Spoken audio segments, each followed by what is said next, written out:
Hi guys! Today we are going to be doing something a little bit different for Mother's Day. It is a Mother's Day card, however, this one has got a pop-up inside. So let me show you how to do it. Let's jump in.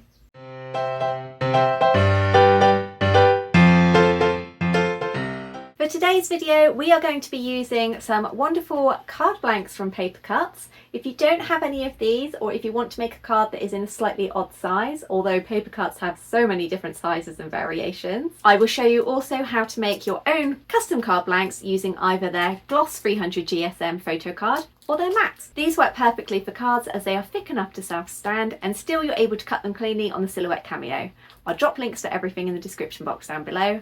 These are the ones that I use for all of my cards that I sell over on my Etsy store and websites. You're also going to need a printer, a cutting machine, I'll be using my Silhouette, double-sided tape to stick your design inside the card, and I'll be designing everything in Silhouette Studio and using graphics from Canva. So we're going to start in Canva and we're making a document that is 10 inches wide by 7 inches tall, and I'm going to start with a straight line that I've positioned to the middle before bringing in my branding that I want on the back of the card. This will include my business logo, and then I'm going to search for some icons where everybody can find my links for my website, my Etsy and my Instagram. I've changed all the colours up, and for the Instagram I've added a circle to the background to make it more in keeping with the other two. I've then resized all of these and used one of my branding fonts. This is actually a font that I have created for my own handwriting to add all of those text links in. It's then a case of sizing them all down and then making sure that everything is aligned to the back page of the card. I like to do this by using rectangles in Canva as it can be a bit easier. For the front cover, I've gone for this cool leopard print, and now I'm going to add my text in. I've started with white as it's nice and easy to see, and once I've added my slogan, I've gone through and resized everything so it is exactly the same width on all but slightly different heights. I've used the rectangle trick again to make sure it's all aligned correctly, and then I've gone into the effects column and I found the offset and brought in this acid yellow for a drop shadow. I've duplicated the text again, gone over to effects, and then I've tweaked it so that there is an outline. This helps for the text to stand out a bit more. Lastly, I've gone back through for the shadow and adjusted it to exactly the right depth that I would like. We're then going to move on to the inside of the card, so I've just created another 5x7 page in the same Canva document, and this time we've got the text for the inside, which is All My Love Always. Going over to the effects panel, I have created a curve, and to get the curve flipped the other way, you just needed to use the minus sign. I've gone for a rectangle again to help me align this. These rectangles are all 5x7. Once I've gone through and aligned it, I've changed the colour of the rectangle to white and then changed the transparency just to help the text pop and for it to enable the customer to write their message. Lastly, we're designing the pop-up element, and I've gone for this tattoo of the swallows and the heart and the traditional mum tattoo text and aligned it all before downloading. It's really important that you download it with a transparent background and as a ping, as this will allow you to slide the background behind it once we finish with the pop-up element. In Silhouette, I have created a rectangle that is 6.9 by 4.9. Then I have made a line in the middle and made sure it's all centrally aligned. I then selected the imported tattoo and used the pop-up panel to have Silhouette turn it into a pop-up. I've then tweaked all of the tabs until I'm happy. These ones are going to be quite chunky, and I've brought out these little lines at the end to be the same width as my page. Lastly, I've moved it down to the line that we first made, which is going to be where the crease is, and then I've removed that crease before popping in the background. We're then going to make sure that the registration marks are correct before we print it all. For printing, we're using high quality and whatever media stock you're going to be using.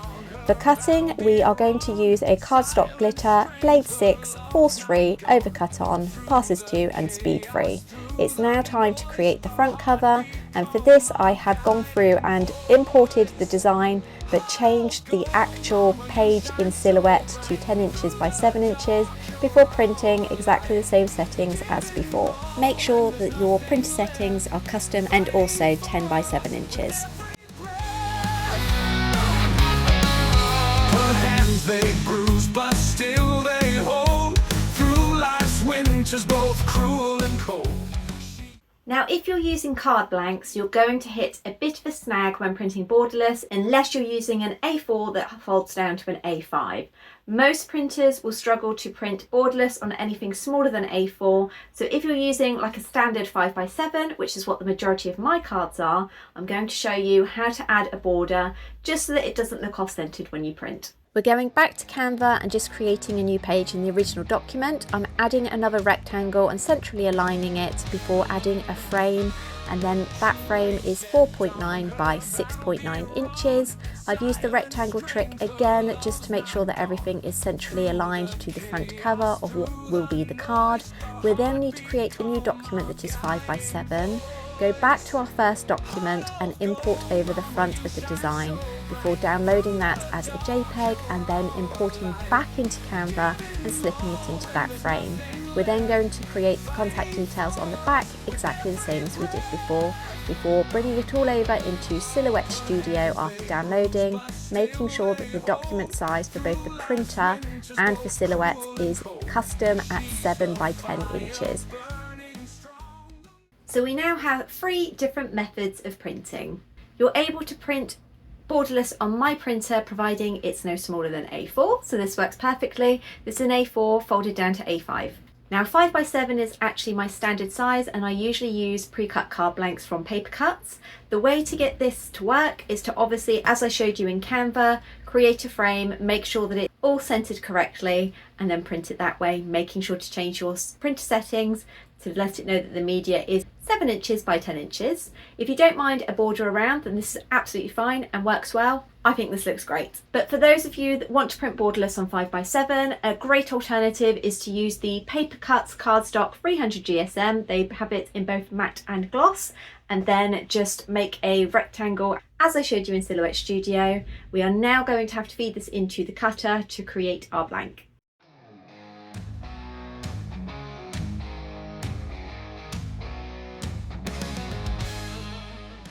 So we now need to print the insert for this, and it doesn't matter what size you go for, the method is exactly the same. You just need to make sure that the insert is 0.1 inch smaller than the outside of the card so that everything folds neatly together and stays within the card dimensions.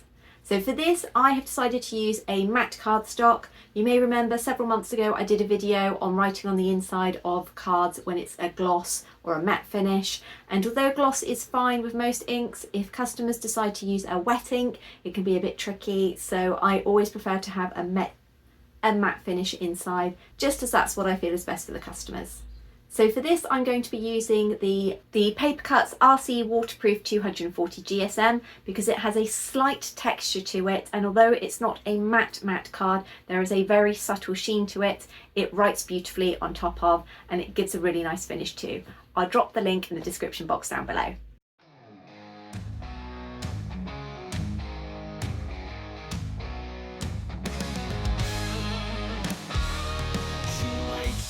On her battle gear on, silent strength, her love's not gone. Through the chaos, through the noise, her heartbeat. This next step is a little bit tricky because you can see these perforated lines here. We need to fold the ones closest to the design down and then the ones further away up, being very careful not to obviously rip or tear the card. So I'm going to pop this on time lapse because otherwise you will be sat here watching me for the next 5 minutes trying to figure this out.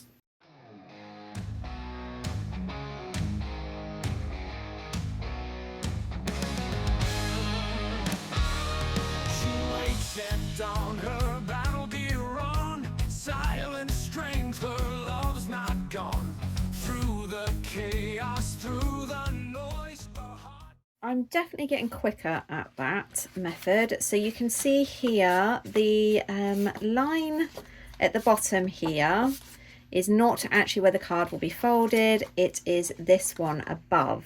So we now need to very carefully tuck everything in and make sure that all of the different perforations are folded the correct way so that when this is closed up it lies flat, and obviously it's easy for posting and things, it's not going to get crushed.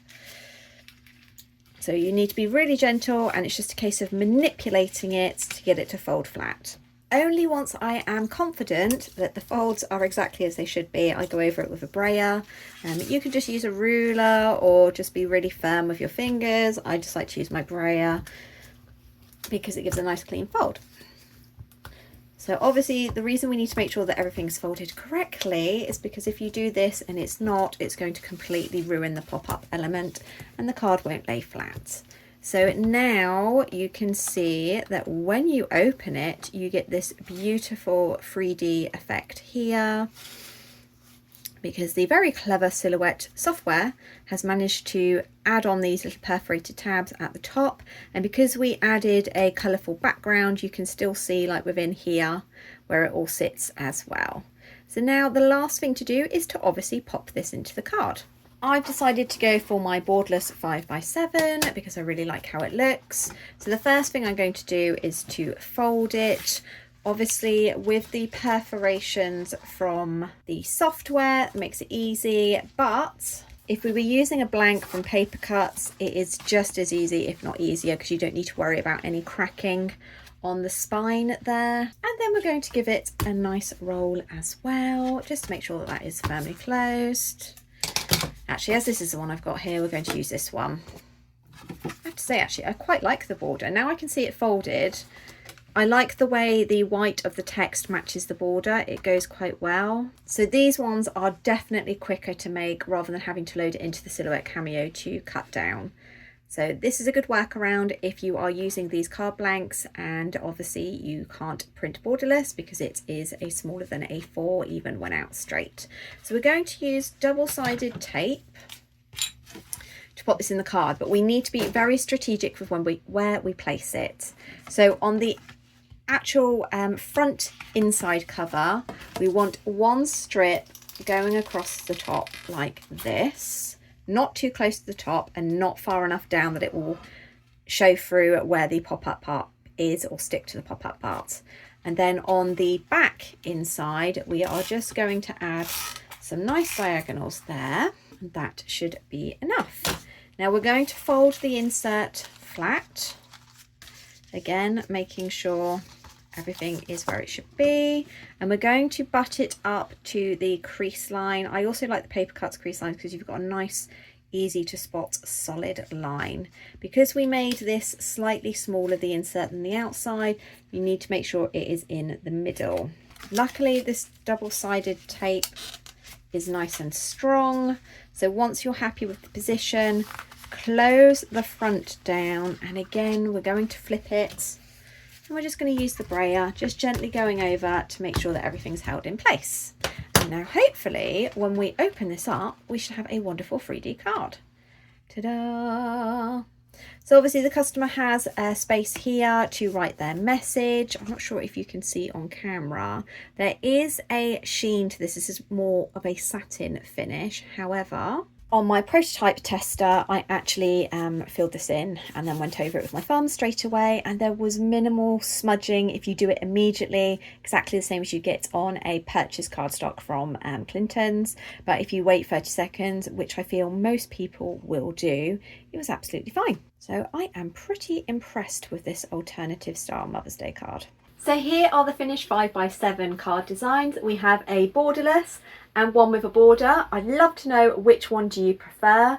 I'm a bit torn. Originally I thought it was this one, but when I saw this one folded, I really like the white border on it. They both look fantastic. This one is definitely quicker to create. And if we look inside, there's absolutely zero difference between using the pre-cut blank from Paper Cutz or the wonderful Paper Cutz cardstock that I have trimmed down to make into my own blanks. So how amazing have these turned out? It can be really tricky sometimes to get cards for mums that are a little bit quirky, a little bit alternative.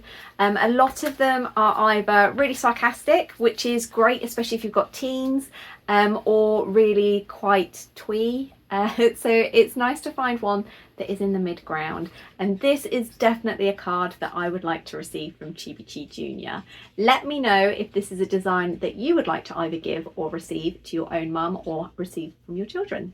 Now don't forget, if you are going to be making your own cards, pop-up or otherwise to sell, Paper Cutz have a wonderful range of envelopes that fit all of their card blanks, and also for posting they have cellophane bags as well, which means it's perfect. All of your hard work is going to be kept pristine in the glorious British weather because they will be protected fully in transport.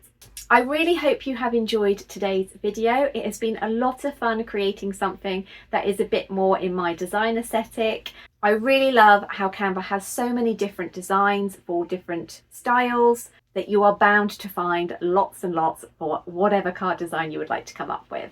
If you've enjoyed today's content, definitely hit the like button, share it with somebody else that you think would like it. And if you're going to have a go at making your own pop-up card, obviously it doesn't have to be in this style. You can create whatever you would like.